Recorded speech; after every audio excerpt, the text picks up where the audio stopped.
جب کوئی درخت اندر سے کھوکھلا ہو جاتا ہے تو پھر اس کو کاٹنے والے کے لیے کوئی مشقت اور دشواری پیش نہیں آتی ہے اور وہ آسانی سے اس کو کاٹ سکتا ہے۔ یہی حال قوموں کا ہے۔ جب کوئی قوم اندر سے کھوکھلی ہو جائے تو پھر اس کو گرانے میں اور ختم کرنے میں زیادہ وقت نہیں لگتا۔ مسلمان ہم سب دوسروں سے شکوے کرتے ہیں، شکایتیں کرتے ہیں کہ فلاں مسلمانوں سے دشمنی کرتا ہے، فلاں جماعت مسلمانوں کے ساتھ دشمنی رکھتی ہے، اور غیر ہمیں ختم کر دینا چاہتے ہیں اور مٹا دینا چاہتے ہیں۔ وہ لوگ آپ کے نام تک سے نفرت رکھتے ہیں، آپ کی تہذیب سے، آپ کی ثقافت سے، آپ کی دین سے، آپ کی شریعت سے، آپ کے مذہب سے، ہر چیز سے انہیں چڑ ہے۔ تو پھر ان سے کیسی شکایت اور ان سے کیسا شکوہ؟ کبھی ہمیں خود کے اندر بھی جھانک کر دیکھنا چاہیے کہ ہم من حیث القوم کس طرح اپنی زندگی گزار رہے ہیں اور کس راستے پر جا رہے ہیں۔ اگر ہم اپنا جائزہ لیں اور اپنا احتساب کریں تو پھر ہمیں نظر یہ آتا ہے کہ جن اصولوں پر ہماری بنیاد رکھی گئی تھی اور جن قاعدوں کے مطابق ہمیں زندگی گزارنی چاہیے تھی، ہم نے ان اصولوں کو چھوڑ دیا ہے، ان قاعدوں کو ترک کر دیا ہے۔ آج دنیا کی کوئی بیماری ایسی نہیں ہے جو ہمارے اندر نہ پائی جاتی ہو۔ انفرادی طور پر بھی ہم نماز تک نہیں پڑھتے ہیں، روزے ہم سے رکھے نہیں جاتے ہیں، زکوٰۃ کتنے لوگ ادا کرتے ہیں، کتنے ہی لوگوں پر حج فرض ہو چکا ہے لیکن وہ اس کی ادائیگی کرتے ہیں۔ اور پھر گناہ، جھوٹ، غیبت، چغلی، خیانت، دھوکہ دہی اور اس طریقے کے جتنے بھی گناہ ہیں وہ سب ہمارے اندر پائے جاتے ہیں۔ اور اجتماعی سطح پر بھی جو ہم کام کرتے ہیں، جو اسلام کی تعارف کا ذریعہ بننے چاہیے، اس میں بھی ہم اسلامی تعلیمات کو چھوڑ چکے ہیں اور اسلامی تعلیمات کو نظر انداز کر چکے ہیں۔ مثال کے طور پر نکاح لے لیجئے۔ ہمارے یہاں جو نکاح ہوتے ہیں، جو شادی بیاہ ہوتے ہیں، آپ دیکھیے اس کے اندر کتنی غلط رسوم اور کتنی غلط رواج آ چکے ہیں جو ہم نے غیروں سے سیکھ کر کے اپنائے ہوئے ہیں اور اس پر سختی سے عمل کرتے ہیں۔ اسلام نے کوئی خرچ نہیں رکھا تھا نکاح کے اندر، صرف شوہر کہتا میں نے قبول کیا، بیوی کہتی میں نے قبول کیا، نکاح منعقد ہو جاتا ہے۔ ایک خرچہ ہے مہر کی ادائیگی کا، جس کے بارے میں بھی ہم لاپرواہی کرتے ہیں۔ کتنے ہی لوگ ہیں جو یہ سمجھتے ہیں کہ مہر بس طلاق کے وقت ادا کیا جائے گا، یا جب بیوی مر جائے گی تو پھر مسئلہ پوچھتے پھریں گے کہ بیوی مر گئی، ہم نے مہر ادا نہیں کیا تھا، اب کیا کیا جائے۔ یعنی زندگی میں مہر کی ادائیگی کا وہ تصور بھی نہیں کرتے ہیں۔ مہر جو نکاح کے اندر سب سے ضروری تھی اسی کو نظر انداز کر دیا، اسی کو چھوڑ دیا۔ بہت کم ہی لوگ ہیں جو اس کی ادائیگی کرتے ہیں۔ اور پھر دعوتوں کے نام پر ایک لمبی فہرست ہے، منگنی سے ہی یہ سلسلہ شروع ہو جاتا ہے۔ یہ بھی ہم نے غیروں سے ہی سیکھا ہے، وہیں سے ہی تحفہ تحائف کا لین دین اور وہیں سے ہی دعوتوں کا سلسلہ بڑے پیمانے پر۔ کچھ دو چار لوگ آئیں اور ان کو کھانا کھلا دیا جائے، یہ تو سمجھ میں آتا ہے اور یہ سمجھا جا سکتا ہے۔ 50 60 لوگ آتے ہیں اور پھر وہیں سے دعوتوں کا سلسلہ شروع ہوتا ہے۔ پھر رت جگہ کے نام پر پورے گاؤں برادری کو کھلایا جاتا ہے۔ حالانکہ اسلام نے صرف ایک دعوت رکھی تھی، ولیمے کی دعوت۔ اس میں بھی کتنے ہی بیوقوفی کہا جائے گا ان لوگوں کو جو رت جگہ میں تو بریانی خوب کھلاتے ہیں لوگوں کو، لیکن ولیمے کے نام پر کھلانے کے لیے تیار نہیں ہے، جو کہ سنت ہے، جس میں ثواب ہے، جس کے کھانے کو بہترین کھانا کہا گیا ہے، جس کی دعوت کو بہترین دعوت کہا گیا ہے۔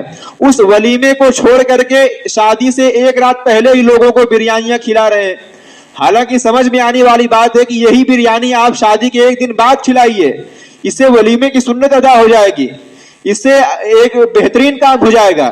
لیکن سمجھ کا پھیر ہے، بس چونکہ رسموں اور رواجوں پہ چلنا ہے، اسلامی تعلیمات کو نظر انداز کرنا ہے، تو پھر یہ ساری چیزیں ہم کرتے رہتے ہیں۔ حالانکہ اگر تھوڑا سا تبدیلی کریں تو پھر سنت کی بھی ادائیگی ہو جائے گی اور ثواب بھی ملے گا. تو یہ سارے رسوم و رواج جو ہم نے بڑھا لیے ہیں, جو پھیلا دیے ہیں اور جس پر ہم سختی سے عمل کرتے ہیں, کوئی اس کے خلاف کرنے کے لیے تیار نہیں ہے. اور پھر جہیز کا تو ذکر ہی چھوڑ دیجئے. اچھے اچھے دیندار لوگ جو بڑی سختی سے نمازوں کی پابندی کرنے والے ہیں اور داڑھی رکھنے والے ہیں اور اپنے آپ کو دیندار کہلوانے والے اور دیندار سمجھے جانے والے ہیں, وہ بھی جہیز لیتے ہیں اور دیتے ہیں. دینے کی بات تو سمجھ میں آتی ہے. میں اسی وجہ سے کہتا ہوں کہ جہیز کی جو رسم ہے وہ لڑکوں کو ختم کرنی پڑے گی. اگر لڑکے والوں کی طرف سے مطالبہ ہو رہا ہے تو پھر لڑکی والے مجبور ہو جاتے ہیں بیچارے.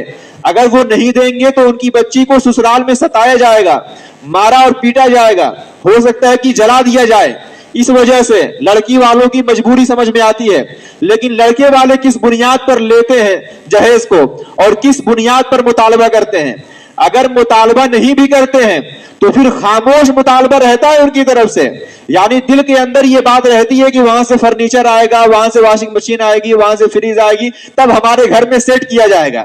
اگر دل کے اندر یہ بات نہیں رہتی تو شادی کا دن آ گیا ہے اور فرنیچر کا کوئی انتظام نہیں ہوا ہے, کمرے کے اندر چوکی تک نہیں لگائی ہے, پورا کمرہ خالی ہے, الماری تک نہیں لگائی ہوئی ہے. کیوں؟ اس وجہ سے کہ انتظار ہو رہا ہے کہ وہاں سے لڑکی والوں کی طرف سے آئے گا تو کمرہ سیٹ کیا جائے گا اور گھر بھرا جائے گا. تو دل کے اندر یہ بات ہے لینے کی, بھلے مطالبہ نہ کیا جا رہا ہو لیکن دل کے اندر ہے, تو یہ بھی لینا ہی ہوا اور یہ بھی مانگنا ہی ہوا, یہ بھی راضی ہیں ہم اس پر. تو اس وجہ سے اس کو بھی کہا جائے گا لینا اور مانگنا اور مطالبہ کرنا.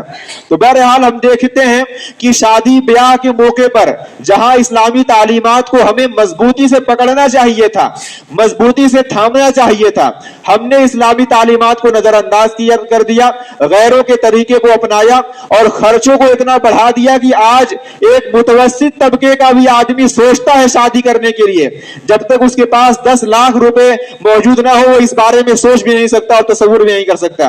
یہ سب ہم نے بڑھایا ہوا ہے, اسلام نے کچھ بھی نہیں رکھا تھا. تو اسلام کو بلیم کرنے کے بجائے ہمیں اپنے اوپر غور کرنا چاہیے اور اپنے بارے میں دیکھنا چاہیے اور سمجھنا چاہیے. اسی طریقے سے ہم دیکھتے ہیں طلاق کو لے لیجئے. طلاق کے بارے میں کوئی نہیں جانتا ہے, یا اگر جانتے بھی ہیں کہ صحیح طریقہ کیا ہے تو پھر اس پر عمل نہیں کرتے ہیں. 3 طلاق دینا ایک ہی مجلس میں تمام علماء کے نزدیک اور تمام مکاتب فکر کے نزدیک اور تمام مسالک کے نزدیک یہ گناہ کی بات ہے, یہ غلط بات ہے. ایک ہی مجلس میں 3 طلاق نہیں دینی چاہیے, کسی بھی حال میں نہیں دینی چاہیے. لیکن ہمارے ہاں جو طلاقیں ہوتی ہیں وہ اسی طریقے پر ہوتی ہیں. شوہر غصے میں آیا, بفرا ہوا باہر سے آیا اور ایک سانس میں اس نے 3 طلاق نکال دیا اپنی زبان سے اور فوراً اپنے رشتے کو ختم کر دیا. کیا طلاق دینے کا یہ طریقہ ہے؟ آپ کی شادی ہو گئی, آپ نے کبھی کسی عالم سے جا کر کے پوچھا کہ اگر کبھی طلاق دینے کی نوبت آ جائے گی تو کس طریقے پر طلاق دی جائے گی؟ اس مسئلے کے بارے میں ہم کیوں نہیں پوچھتے ہیں, کیوں نہیں جاتے ہیں علماء کے پاس, کیوں ان سے ڈسکس نہیں کرتے ہیں؟ طلاق دینے کا ایک پورا پروسیس رکھا ہے اسلام نے, اور پھر جب طلاق دینے کی باری آ جائے تو صرف ایک طلاق آپ کہہ دیجئے زبان سے کہ میں تمہیں طلاق دیتا ہوں, بس طلاق ہو جائے گا. 3 مہینے کے بعد یعنی عدت گزرنے کے بعد طلاق واقع ہو جائے گی خود بخود. تب بھی بیوی آپ سے جدا ہو جائے گی, اور 3 بار آپ 3 طلاق ایک ہی بار میں دیں گے تب بھی بیوی آپ سے جدا ہوگی, تب بھی طلاق پڑ جائے گی, تب بھی طلاق پڑ جائے گی.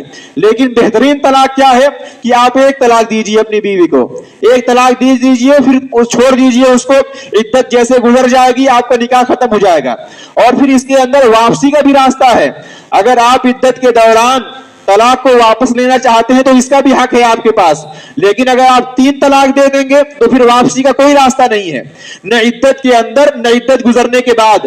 اگر آپ نے 1 طلاق دی ہے تو عدت گزرنے کے بعد بھی اگر آپ اپنی بیوی سے دوبارہ نکاح کرنا چاہیں تو صرف نکاح کر لیجئے, بس کسی اور چیز کی ضرورت نہیں ہے. لیکن اگر آپ نے 3 طلاقیں دے دی ہیں تو پھر اپنی بیوی سے آپ عدت گزرنے کے بعد اگر نکاح کرنا چاہیں تو تب تک نکاح نہیں کر سکتے ہیں جب تک کہ اس کی کہیں اور شادی نہ ہو جائے اور وہ اپنی مرضی سے طلاق نہ دے لے.